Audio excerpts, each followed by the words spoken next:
bienvenue dans le podcast Parole d'Histoire. On parle aujourd'hui de Pascoa, une esclave transportée d'Angola au Brésil au XVIIe siècle et qui tient tête à l'Inquisition portugaise, avec Charlotte de Castelnau-l'Étoile. Bonjour Charlotte de Castelnau-l'Étoile.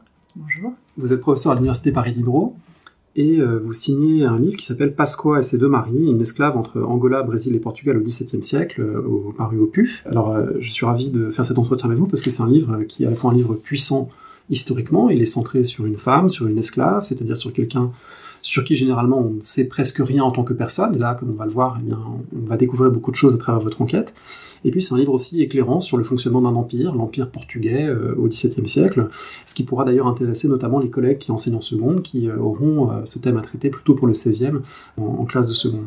Alors pour commencer, est-ce que vous pouvez peut-être, pour ceux qui nous écoutent, essayer de résumer le cas de Pascoa avant de rentrer dans le détail des sources et de comment vous l'avez traité, mais quelle est cette histoire que vous avez rencontrée dans les archives? Alors, l'histoire de Pascoa, c'est donc l'histoire d'une femme née en Angola vers 1660, en 1660 sans doute, et qui va vivre un destin d'esclave dans une famille luso-africaine en Angola pendant 26 ans. Au bout de 26 ans, elle est punie et envoyée pour, entre guillemets, crime au Brésil. Donc elle passe dans l'esclavage atlantique et elle arrive en 1686 à Salvador de Bahia, capitale de la colonie brésilienne. Et là, elle va vivre chez un maître. Elle se marie avec un esclave de son maître. Et donc, elle a une vie d'esclave sur laquelle nous ne savons pas grand-chose. Pascoa sort de cette vie d'esclave et de l'obscurité en 1693, quand elle est dénoncée par son maître à l'Inquisition. Elle a été reconnue dans la maison de son maître par un cousin de son maître, en provenance d'Angola, qui dit qu'elle a été déjà mariée en Angola, que son conjoint est encore vivant, et donc qu'elle est suspecte de bigamie, qui est un crime que l'Inquisition poursuit, l'Inquisition qui vient de s'installer au Brésil de manière stable. Et c'est l'histoire de l'enquête qui va durer pendant 7 ans, un procès à partir de 1700. Donc c'est l'histoire de cette femme doublement esclave, victime d'un procès pour bigamie que je raconte dans ce livre. Doublement esclave, condamnée par l'Inquisition, et ce qui est frappant en vous lisant, c'est que, à rebours finalement de cette situation de domination extrême, un esclave transporté, condamné, on trouve une marge de liberté pour elle dans le livre. Alors on va y revenir plus en détail, mais c'est un livre intéressant parce que beaucoup d'historiens aujourd'hui cherchent ce qu'on appelle en anglais l'agency, la capacité d'agir des gens en particulier dominés, subalternes, et en général, l'agency, on l'évoque sans pouvoir toujours la trouver ou la prouver dans les sources. Et là, on a des documents qui permettent de cerner en partie cela. Alors ces documents, comment vous les avez rencontrés? Qu'est-ce qui vous a donné envie? D'abord, comment vous êtes tombé sur ce cas et comment vous avez envie ensuite de le raconter?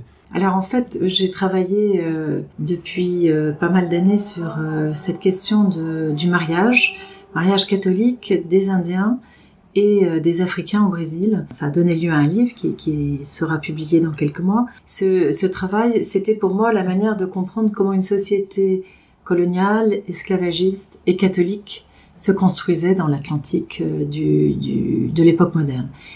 Et donc, je me suis intéressée à cette question du mariage, d'abord de la part des autorités, comment on concilie mariage et population entre guillemets différentes, voilà. Et puis finalement, par pas mal de sources, je suis tombée sur cette idée que le mariage avait pu servir d'instrument pour construire des formes d'autonomie dans une société où finalement les droits des subalternes étaient très peu nombreux, étaient extraordinairement faibles, mais donc le mariage était un moyen de contrôle, mais pouvait aussi servir d'instrument pour construire des espaces d'autonomie. Voilà, donc ça a été un peu la thèse générale, et j'ai travaillé sur des sources différentes, et il y avait le procès, les sources inquisitoriales que je n'avais pas explorées. Voilà, alors, l'idée a été de chercher des procès.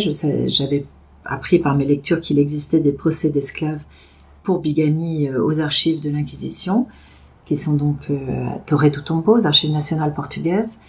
Tout ça a été mis en ligne, donc relativement facile de trouver.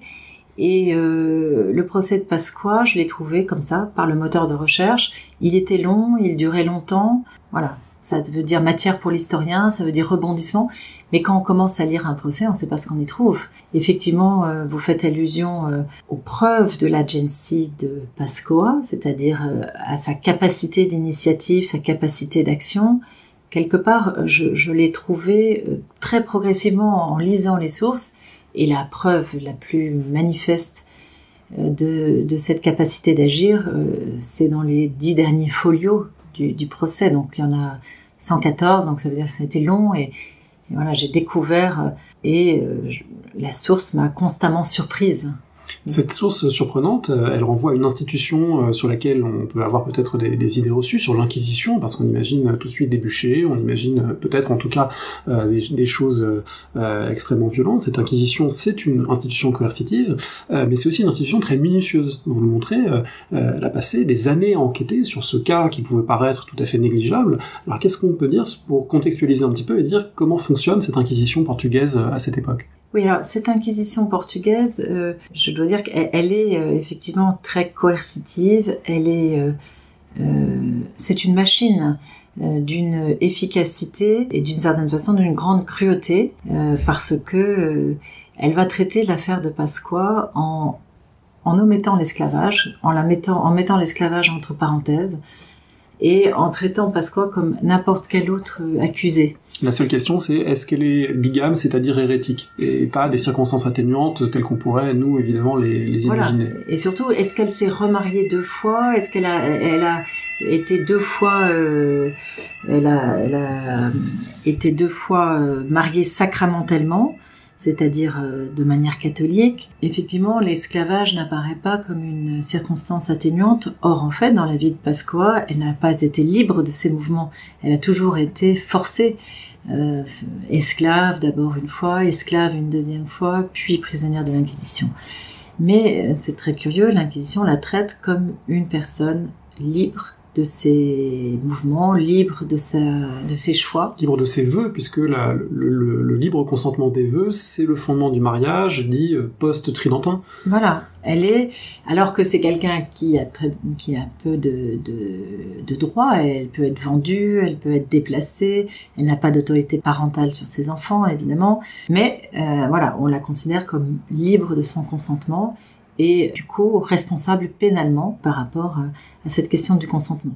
Alors ça, c'est cette très grande cruauté de la machine inquisitoriale. Et en même temps, la cruauté de la machine inquisitoriale ne se loge pas là où on le croit. C'est-à-dire qu'effectivement, ce caractère implacable va de concert avec une très grande minutie. Le tribunal, et là je pense que c'est aussi pour des raisons financières, veut s'assurer que Pascoa est véritablement coupable. Donc 7 ans d'enquête, 2 enquêtes envoyées en Angola, une enquête à Salvador de Bahia, une réflexion précise des inquisiteurs. Un souci de la preuve.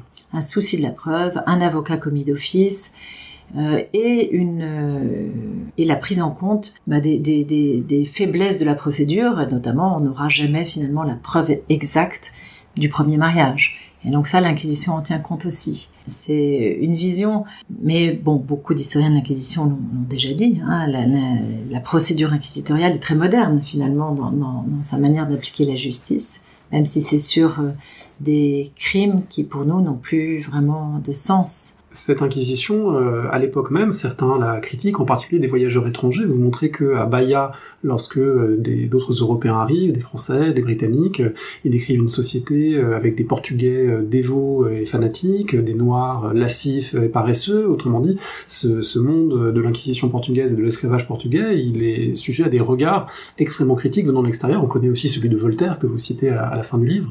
Oui, j'ai voulu mettre ces sources des voyageurs étrangers pour montrer que cette société, c'était aussi par rapport au lecteur français qui peut être surpris par cette société, et lui montrer que les contemporains étrangers étaient aussi surpris par cette société qui était marquée par à la fois une très grande religiosité, exubérante, baroque, et cette présence de l'esclavage très grande. Alors, la France aussi a eu des îles à esclaves et un système esclavagiste, mais effectivement, la religion n'y était pas aussi prégnante. Et c'est l'articulation entre ce catholicisme et l'esclavage qui m'intéresse dans ce monde portugais. C'est une partie de mes recherches qui porte là-dessus. Alors, le regard des étrangers, à l'époque, le Brésil est interdit aux étrangers, donc ce sont des étrangers de passage. Ils ne comprennent pas grand-chose à cette société, mais bon, leur regard est intéressant parce qu'il fait surgir l'étrangeté de ce monde. C'est une étrangeté que vous mettez aussi en évidence du point de vue de la structure même conceptuelle, si on peut dire, de l'Empire portugais, parce que lorsqu'on pense à un empire, souvent on pense métropole, colonie, et quelque chose d'assez binaire. Alors là, en revanche, il y a comme un enchevêtrement de territoires de juridiction entre l'Afrique et le Brésil en particulier. C'est pas forcément pensé comme des lieux séparés. Il y a quelque chose de brésilien en Afrique et d'Africain au Brésil. Notamment le diocèse d'Angola dépend du Brésil, et puis le Brésil dépend de Lisbonne du point de vue de l'Inquisition, autrement dit. Il y a non seulement des circulations, mais il y a même aussi des superpositions territoriales du point de vue de la structure même de cet espace. Il y a une vraie originalité. Oui, c'est très, très juste ce que vous venez de décrire. On a parlé pour l'Empire portugais d'éclat d'empire, un empire éclaté qui est présent sur les 3 continents, l'Afrique, l'Asie et l'Amérique. Donc en cette fin du XVIIe siècle, les rééquilibrages se fait autour de l'Atlantique. Le Portugal a perdu une partie de son empire d'Asie, les Hollandais puis les Anglais sont en train de le remplacer en Asie. Mais le Portugal, un petit pays qui reprend son indépendance vers 1640 par rapport à la couronne espagnole, va bâtir une sorte de puissance grâce à cet Atlantique Sud. Et cet Atlantique Sud, c'est effectivement cette complémentarité entre le Brésil et l'Afrique, notamment l'Angola. Donc ces liens sont faits à la fois de ce transfert massif d'Africains, de main-d'œuvre vers le Brésil, vers l'économie de plantation, mais les échanges sont multiples. C'est les ecclésiastiques, c'est les marchands, c'est les fonctionnaires, c'est les femmes, c'est les exilés. Lorsqu'on est puni au Brésil, on va faire son exil en Angola. Lorsqu'on est puni en Angola, on fait son exil au Brésil. Il y a une sorte de double, de complémentarité. Pour moi qui suis brésilianiste, je voyais les choses plutôt comme l'Angola, un peu une colonie du Brésil au XVIIe siècle. En fait, vu d'Angola, c'est un peu plus compliqué.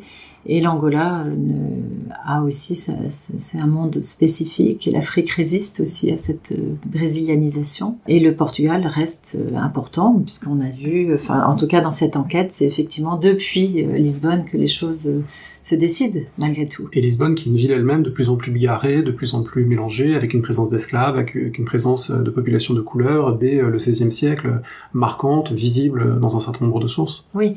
Alors là, même bien avant l'histoire de Pascoa, puisque le fameux tableau qu'on cite toujours, Chafariz del Rey, où on a pratiquement autant d'hommes et de femmes noirs que d'hommes et de femmes blancs, c'est le début du XVIe siècle. Les travaux des historiens, notamment Antonio de Almeida Mendes, montraient que dès le début du XVIe siècle, Lisbonne est une ville très bigarrée, que les Européens, ces fameux voyageurs français et anglais, sont tout à fait étonnés. Pour raconter l'histoire de Pascoa et l'Inquisition, pour faire l'enquête sur la vie de Pascoa et savoir comment elle a pu se remarier, sans doute, c'est ce qu'on essaie de prouver au Brésil alors qu'elle a été mariée en Angola, il y a donc un passage en Afrique, un passage d'enquêteur, et donc un passage de l'historienne que vous êtes pour essayer de comprendre comment fonctionnait cette société esclavagiste, portugaise, africaine.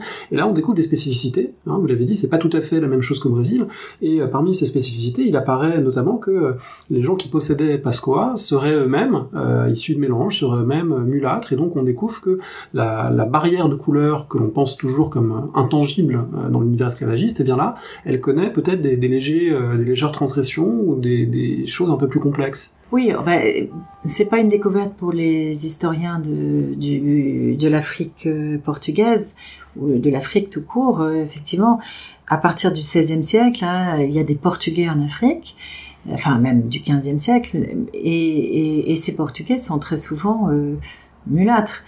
Ils sont descendants de Portugais mariés à des femmes locales. Et ce qui fait un Portugais, c'est son maniement de la langue portugaise et puis le fait qu'il appartienne à un monde de Portugais.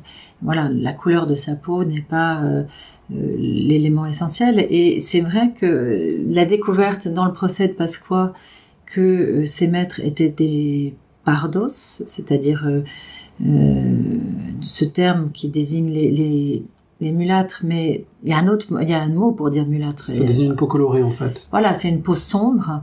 Je l'ai découvert, en fait, assez tard, parce que elle ne le dit pas lorsqu'elle est au Brésil. Personne n'en parle au Brésil. Personne n'en parle en Angola. On parle pas de la couleur de la peau en Angola. Et c'est lorsqu'elle arrive au Portugal qu'elle mentionne le fait qu'ils sont des mulâtres. Quel type d'Africain s'agit-il? S'agit-il d'une famille luso-africaine alliée avec les descendants des seigneurs de l'Angola ou d'union servile? C'est difficile de le savoir. Mais en tout cas, ce sont des gens importants et qui sont en même temps de mulâtres. Ça révèle aussi, ce passage en Angola, qu'il existe des formes propres à l'Afrique et à l'Afrique portugaise de l'esclavage qui ne sont pas limitées à la capture puis la traite. C'est-à-dire qu'il y a des formes locales, et autrement dit, l'esclavage auquel on pense quand on pense à l'esclavage atlantique, c'est avant tout la traite, la déportation, le travail ensuite dans les plantations. Là, il y a des formes locales, et on peut penser que Pasqua n'était pas le même genre d'esclave dans la première partie de sa vie en Afrique que ce qu'elle a pu devenir ensuite, ou en tout cas qu'il y a des distinctions, y compris de statut, y compris juridiques. On voit que les Portugais localement d'ailleurs reprennent des codes coutumiers africains, et ça les arrange bien d'ailleurs qu'il y ait déjà une forme d'esclavage africain sur lequel ils peuvent s'appuyer. Donc on découvre aussi des spécificités de l'esclavage de part et d'autre de l'Atlantique, ce sont pas exactement les mêmes logiques. Oui, et ça c'est aussi un point important de l'historiographie de l'esclavage en Amérique, de se dire, bon, ces esclaves qui arrivent d'Afrique ont un passé lié à l'esclavage, ils connaissent des formes d'esclavage en Afrique. Mais le cas de Pasqua est absolument exemplaire pour cela, parce que ce n'est pas une femme qui a été capturée, une femme libre capturée et emmenée, c'est une femme dont elle est la descendante de 3 générations d'esclaves de la même famille, donc sans doute un esclavage domestique, un esclavage où il peut y avoir des liens de parenté entre la famille des maîtres et la famille des esclaves, où progressivement, les esclaves appartiennent à la domesticité au sens de la maison. Les statuts se durcissent et en même temps s'atténuent d'une certaine façon du fait de la proximité domestique. Vous montrez que Pasqua a des grands-parents mentionnés, ce qui est rarissime dans le cadre de l'esclavage, d'avoir la mention de grands-parents, parce que généralement il y a des coupures beaucoup plus fortes justement pour insister sur le statut servile. Là, ça apparaît. Exactement. Et il y a une stabilité familiale. Et puis surtout, elle est condamnée à l'esclavage atlantique comme une punition. Donc, elle a fui avec d'autres hommes, elle a fui son maître, elle a fui son mari. Et donc, cet esclavage atlantique, il apparaît à tous les témoins interrogés en Angola, comme un châtiment. Et donc, effectivement, les tribunaux africains condamnaient à l'esclavage atlantique les auteurs de certains crimes. Alors elle n'est pas passée par les tribunaux, sans doute, c'est la décision du maître, mais donc ça nous renvoie à ce que signifie l'esclavage atlantique dans une vie d'esclave. Alors du coup, c'est vrai que Pasqua est peut-être un cas atypique, au sens où elle était une esclave domestique en Afrique, et elle n'est pas partie dans les plantations à l'arrivée au Brésil. Donc, elle a un sort sans doute moins dur que d'autres esclaves pour lesquels on n'aurait pas pu imaginer peut-être ce type de vie, de procès, d'agency dont nous parlions tout à l'heure. Vous montrez notamment qu'elle a probablement pas connu la traversée atlantique sur un navire négrier, mais plus probablement, vous n'avez pas donné absolument sûr sur ce point, mais probablement parmi les passagers, embarqués avec d'autres personnes, mais pas avec exactement la même condition que les gens qui étaient au fer dans les navires négriers. Oui, il y a peu de navires négriers entre l'Angola et Salvador de Bahia en 1686. À l'époque, la plupart des esclaves de la Bahia arrivent de la côte de la Mine, du Bénin. Donc voilà, et puis c'est vrai qu'elle est vendue de gré à gré entre hommes d'affaires, puisqu'elle reste en fait plus ou moins dans la même famille, les cousins la reconnaissent, etc. Elle est dans des réseaux plus identifiables. Voilà, plus identifiables que dans le cheptel humain, comme disent les Américains, chattel slaves, voilà. Ce monde de l'Angola, c'est aussi un monde qui est, par certains côtés, entre deux langues, entre deux cultures. Il y a une langue locale qui est le Kimbundu, le portugais. Il y a également un christianisme qui se développe, et c'est l'un des gros enjeux du livre et du procès, savoir quel est son christianisme, est-ce qu'il est authentique. Mais on voit aussi que, par certains côtés, il est coloré par des pratiques locales, que le baptême qui se fait avec des gestes qui ne sont pas seulement des gestes du christianisme, mais aussi qu'il y a une forme d'imprégnation, sans doute par des rites africains. Donc, comment vous décrivez ce monde un petit peu, du point de vue culturel, de la langue, de la religion, ce monde de l'Angola? Alors, ce monde de l'Angola, en fait, c'est un monde très africain parce que les Portugais sont installés à Luanda, ils sont installés dans ces forteresses de l'intérieur, mais finalement, leur domination est limitée dans l'interland angolais. Alors, on le voit dans le livre, puisque le premier mari de Pascoa ne parle pas portugais, enfin, sans doute il le comprend, mais il n'est pas capable de s'exprimer en portugais, et donc on passe par un interprète, et c'est le curé local qui est capable de faire l'interprète du Kimbundu vers le portugais.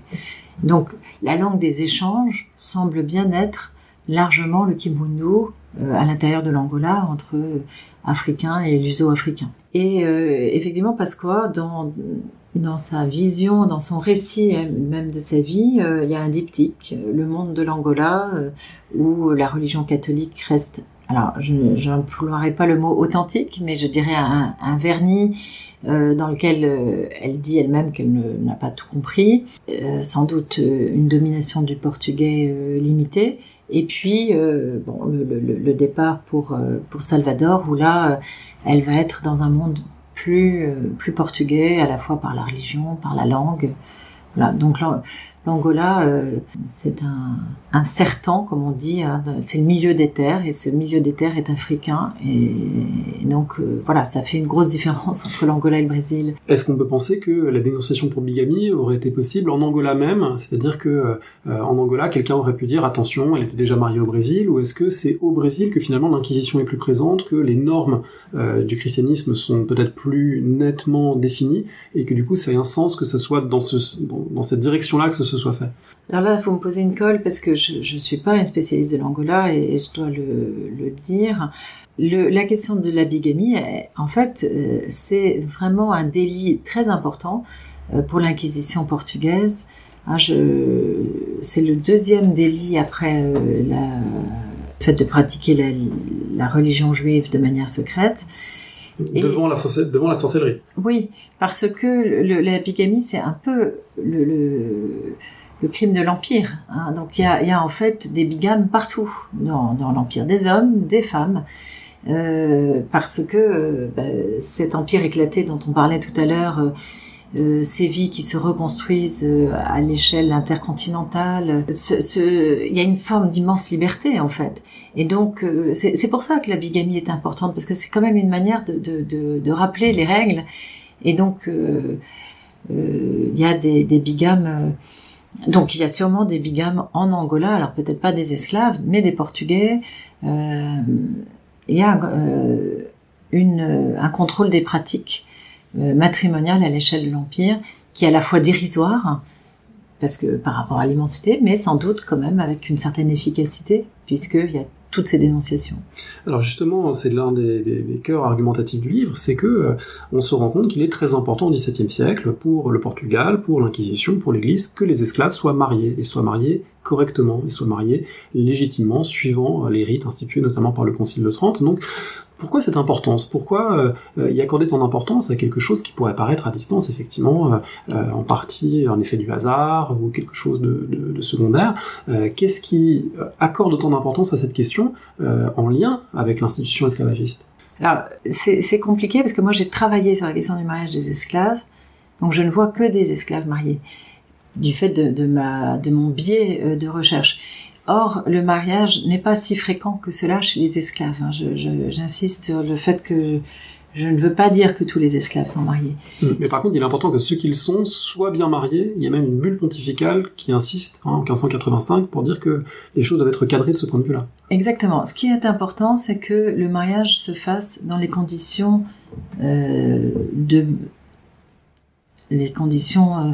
de réalisation de ce sacrement qui suppose un certain nombre de conditions.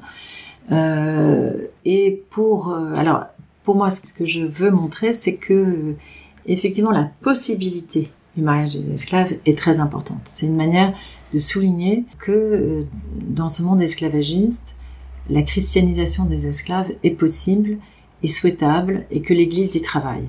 Et c'est une forme de justification par l'Église d'un monde esclavagiste, parce que c'est aussi l'idée longtemps et assénée par certains jésuites très esclavagistes en fait, qui défendent la pratique de la traite entre les deux rives de l'océan. Et donc c'est l'idée que ces populations qui arrivent d'Afrique, eh bien elles seront évangélisées, christianisées au Brésil. Et pour être évangélisées et christianisées jusqu'au bout, il faut non seulement être baptisé, mais être marié. Les deux sacrements fonctionnent ensemble. Voilà, donc ça sert à normaliser idéologiquement, finalement, voilà, en partie l'esclavage. Voilà, donc j'aime pas être trop brutal dans les termes, mais c'est un petit peu ça quand même. C'est effectivement pour l'Église une forme de justification, de montrer que ces esclaves qu'on a transportés, ils peuvent être des chrétiens. Et c'est important, pas seulement pour l'Église locale, pour l'Église de Rome, puisque cette fameuse bulle de 1585 est pour moi a toujours été très importante à comprendre pour l'idée d'une société esclavagiste catholique. Alors face à ces institutions et face à cette enquête qui aboutit, avant même qu'elle soit transportée au Portugal pour y être jugée, ça aboutit quand même au fait qu'elle est séparée de son mari brésilien, de son maître, il y a déjà des conséquences très concrètes, eh bien vous montrez que Pasqua n'agit pas seule, d'ailleurs elle arrive à réactiver un certain nombre de réseaux de parrains, marraines, maris, etc., des gens qui vont agir aussi pour elle en son nom. Elle ne sait pas lire et écrire, mais il y a des gens qui vont être capables de mettre par écrit des choses, et donc là on a tout ce volet très très intéressant à regarder qui est comment réagit quelqu'un qui est pris dans ce procès, dans ces rouages et dans cette domination. Alors que fait Pasqua aussi bien au moment de l'enquête, au moment du procès, pour essayer d'agir? Alors ça a été la découverte de ces derniers folios du procès, rajoutés par l'Inquisition. Pasqua a tenté une contre-enquête. Une contre-enquête en faisant intervenir des témoins venant d'Angola et puis une lettre écrite par un prêtre en Angola à la demande de sa mère. Donc pour moi ça a été une vraie surprise de voir que effectivement cette femme pouvait solliciter des réseaux, pouvait essayer de bâtir sa défense. Que la coupure atlantique n'était pas absolue, qu'il y avait un avant et un après, mais qu'on pouvait reconnecter avec les gens qu'on a connus avant le passage. Exactement. Et puis là, retrouvant des choses que j'avais vues dans d'autres archives, donc ça s'appuie aussi sur une étude plus large qu'un cas particulier, j'ai vu que effectivement le mari de Pasqua, Pedro, et elle avaient fait du mariage une revendication, donc ils essayent de récupérer la vie commune, comme on dit, la vie maritale, et donc ils font une contre-enquête et une pétition, une demande à l'archevêque de Bahia pour pouvoir être à nouveau avoir le droit de vivre ensemble. Ils sont désormais séparés parce qu'ils appartiennent à des maîtres différents, mais vivre sous le même toit. Et ils obtiennent l'autorisation par l'évêque en 1697. Alors d'ailleurs, c'est là un point intéressant, parce que si on fait des esclaves de bons catholiques comme le veut l'Église, ça suppose aussi que le sacrement du mariage soit respecté, et du coup le maître ne peut plus séparer aussi facilement un mari et une femme. Là, il y a un peu une contradiction dans le système. Si d'un côté l'esclavage est disposé de gens comme des choses, ça veut dire qu'on peut les vendre, les acheter comme bon vous semble. Or, s'ils sont mariés, on doit aussi respecter ce sacrement du mariage et l'indissolubilité, et du coup ça vient contredire un petit peu la liberté économique pure du maître dans ce cas de figure. Oui, alors vous mettez le doigt sur la contradiction, et ça c'est ce que j'en parle peu dans le livre, mais c'est ce qui est dans mon autre livre à partir des procès d'esclaves, de mariage d'esclaves. La solution va être une solution qui va dans le sens de l'esclavage d'une certaine façon, c'est-à-dire que au fond il est plus facile pour un esclave d'épouser quelqu'un de libre, et ce libre va signer un contrat de suivi de son conjoint esclave. Donc, juridiquement, il y a une solution au Brésil qui est pas la même que celle du Portugal et qui montre la force de cette société esclavagiste, le pouvoir des maîtres. Voilà. Et l'agency des esclaves doit toujours être comprise dans un système extrêmement coercitif, extrêmement dur, et de l'esclavage brésilien. Donc, effectivement, Pedro et Pascoa jouent là-dessus. Ils sont mariés, ils ont le droit à la vie maritale, et donc l'archevêque, à partir du moment où Pascoa va prouver qu'elle est célibataire, elle le prouve par à la fois des témoignages et par une lettre, ils vont avoir le droit de se remettre ensemble. Donc, c'est important parce que ça montre que ces droits que l'Église donne aux esclaves, aussi limités soient-ils, les esclaves les prennent et les utilisent vraiment de manière précise. Vous montrez qu'il y a aussi une forme d'agency une fois la condamnation intervenue, c'est une condamnation dans un lieu, la lecture que vous en faites, la description que vous en faites est assez effrayante, un lieu désolé de relégation au Portugal même, et puis elle rédige là encore une supplique pour obtenir de retourner au Brésil, avec d'ailleurs une ambiguïté, puisque c'est aussi d'une certaine manière retourner à l'esclavage, mais en même temps renouer les liens familiaux qui étaient rompus avec cette condamnation. Voilà, donc elle demande le retour chez son maître. Avait-elle d'autres choix? Sans doute pas. Elle se trouve dans une situation de précarité très grande. D'autres esclaves du Brésil ont été condamnés à Castromarim, dans cette Algarve désert à la frontière de l'Andalousie. Mais ceux-là ont renoué, sont restés au Portugal. Parce que sans doute leur lien avec leurs anciens maîtres était tellement distendu qu'ils ne pouvaient pas espérer trouver l'argent pour rentrer au Brésil. Elle a gardé le lien avec son maître, et c'est seulement son maître sans doute qui peut financer un retour au Brésil. J'imagine aussi dans le livre que les enfants dont elle parle peu, mais elle a eu 2 enfants au Brésil, 2 autres en Angola sont déjà morts, et ces enfants du Brésil, eh bien, en toute logique, ils appartiennent au maître, et donc retourner chez le maître, c'est aussi sans doute retrouver ses enfants. Son mari, elle ne peut pas demander de le retrouver puisqu'elle a été condamnée pour bigamie. Ça serait une forme, mais bon, on peut penser qu'elle le retrouvera quand même d'une certaine façon à Bahia en rentrant.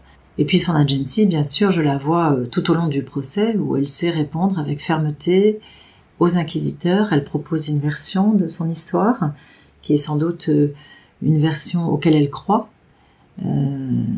Sinon elle n'aurait pas fait une tentative de contre-enquête. Donc elle a une grande intelligence de la situation, elle sait se défendre. On la voit aussi, et là la source est assez émouvante parce que les sources reprennent mot à mot les dialogues avec les inquisiteurs, et on voit Pascoa se taire lorsque elle comprend qu'elle a perdu la partie, parce que elle est fine et intelligente, mais les inquisiteurs le sont encore plus sur ces questions de droit canon et de théorie du mariage, voilà, en position de force. C'est eux qui dictent les règles malgré tout de l'échange. Est-ce que, on le comprend en vous écoutant, est-ce que c'est une enquête qui vous a posé des problèmes méthodologiques et peut-être même éthiques dans l'écriture de cette histoire, différents, disons, d'un autre type de travail, de retracer comme ça la vie de quelqu'un qui a vécu toutes ces dominations, d'essayer par l'imagination, par moment, de retrouver ce qui avait pu être ses motivations, ce qui avait pu être sa façon d'agir? Est-ce que voilà, ça vous a posé des questions dans l'écriture même du livre? Oui, enfin, j'ai cherché dans l'écriture du livre à rendre compte de l'enquête, à ne pas remplir les blancs de l'histoire. C'est pour ça que j'ai suivi l'enquête pas à pas, que j'ai essayé de montrer aussi le travail de l'historien qui est de faire feu de tout bois et de justifier, enfin toujours par le recours aux documents, mes interprétations, mes hypothèses. J'ai tenté aussi de donner au lecteur l'accès à la source elle-même, c'est-à-dire je cite beaucoup le document, parfois peut-être trop, je ne sais pas, pour la lecture, mais c'était pour moi une façon de ne pas imposer mes analyses au lecteur, de lui laisser aussi la possibilité de rester en retrait par rapport à telle ou telle proposition que je fais. Et puis bien sûr, effectivement, l'utilisation de l'imagination, enfin je pense qu'il y a une forme d'empathie, et c'est ça l'imagination de l'historien, mais en même temps d'être extrêmement prudent pour ne pas imposer sa grille de lecture, et notamment psychologique. Donc j'essaye de ne pas faire de psychologie, parce que je pense effectivement que la psychologie est aussi historiquement datée, et que je ne peux pas me projeter dans une femme aussi lointaine que Pasqua l'est pour moi.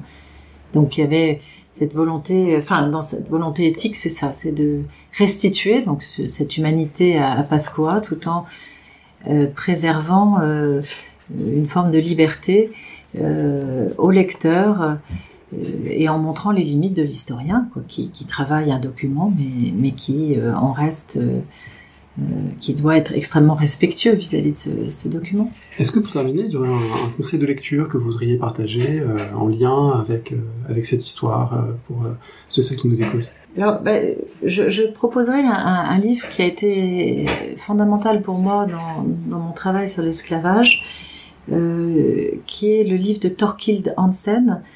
C'est une trilogie, La côte des esclaves, le premier volume, le deuxième volume, les bateaux négriers, et le troisième volume, dont je ne sais plus le titre parce qu'il n'a pas été traduit par Actes Sud, qui se passe dans les plantations de sucre de l'île de Sainte-Croix.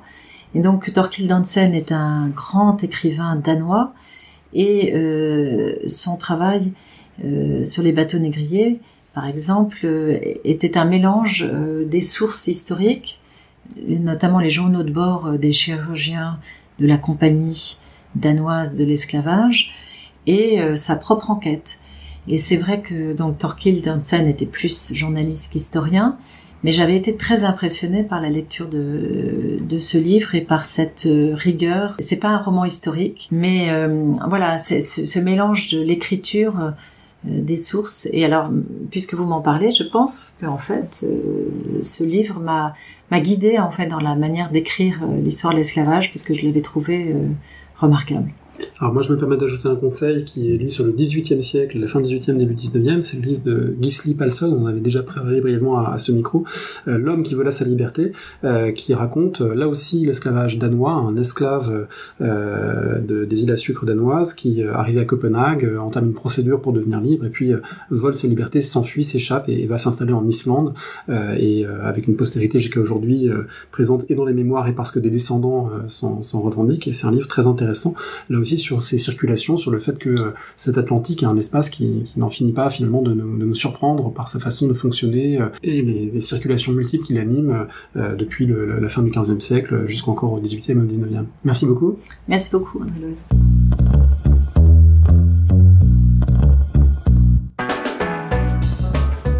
Merci de nous avoir écoutés. Rendez-vous la semaine prochaine pour parler de manuels scolaires, des nouveaux programmes, de la façon dont on peut y faire entrer de l'historiographie récente. D'ici là, vous retrouvez toutes les informations sur le podcast sur le site paroledhistoire.fr.